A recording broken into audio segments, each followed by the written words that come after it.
Salam, selamat pagi. Saya sungguh berharap kita semua dalam keadaan sehat ya. Pagi hari ini renungan firman Tuhan saya beri judul Ingat Bebek. Saudara, Alkisah ada kakak beradik yang bernama Denny dan Sally berlibur ke rumah kakek dan neneknya.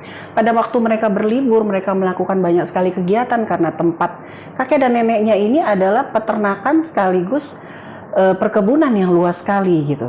Nah, satu ketika si Denny ini belajar bermain ketapel. Dia belajar bermain ketapel dengan cara membidik mangga yang ada di kebun neneknya. Tapi berulang kali dia coba nggak kena, saudara. Sampai akhirnya dia kesel. Waktu dia kesel, dia lihat ada bebek lewat dari depan matanya dan dia pikir, wah dari tadi saya bidik nggak kena nih, ini juga pasti nggak kena. Ya udah iseng aja deh saya bidik. Ternyata pada waktu dia bidik kena, saudara. Kena dan bebek ini mati. Wah, dia mulai lihat kanan dan kiri. Apa nih harus aku lakukan? Akhirnya dia memutuskan untuk menguburkan bebek itu dan tidak berterus terang kepada nenek atau kakeknya. Malam hari ketika mereka sedang makan, neneknya berkata kepada Sally sang kakak untuk cuci piring. Tapi Sally bilang, "Nek, malam ini yang cuci piring Denny, karena tadi sore dia bilang dia mau cuci piring." Wah, Denny udah mau marah nih. Aku nggak pernah bilang itu, tapi kok kakakku bilang itu. Tiba-tiba si Sally bilang berbisik kepada Denny, "Ingat bebek, ingat bebek." Wah, ternyata ini si kakak tahu, lihat kejadiannya. Apa boleh buat, Denny harus melakukan tugas itu. Berhari-hari Denny diperalat oleh kakaknya. Setiap kali disuruh mengerjakan sesuatu, dia selalu mengatakan Denny yang akan melakukannya. Sebenarnya dia sudah tidak tahan sekali, tapi apa yang harus dia lakukan karena dia punya kesalahan yang dia sedang tutupi. Suatu ketika, kakek mengajak Sally dan Denny untuk pergi memancing. Denny ingin sekali ikut memancing. Tapi nenek bilang bahwa harus ada satu orang yang akan tinggal untuk bantu nenek mempersiapkan makan malam. Dengan cepat Sally berkata bahwa Denny yang akan tinggal karena Denny bilang bahwa Denny itu tidak suka jalan-jalan, dia sedang ingin di rumah. Denny sudah mau marah, tapi apa boleh buat? Kembali Sally mengatakan, "Ingat bebek loh." Akhirnya Denny tinggal di rumah. Pada waktu dia tinggal di rumah, dia mulai mikir, aku sampai kapan ini aku akan diperalat oleh kakakku? Kemudian dia mulai mikir, sebaiknya aku harus mengaku kepada nenek. Ya biarlah kalau nenek marah nggak apa-apa, tapi aku tidak mau terus-menerus diperalat oleh kakak.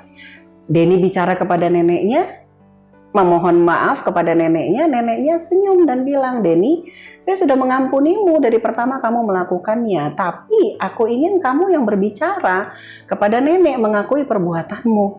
Lalu kemudian Denny bilang, "Oh nenek lihat ya, saya lihat dan saya kasihan lihat kamu dalam berapa hari ini kamu harus mengerjakan semua tugas-tugas dari kakakmu."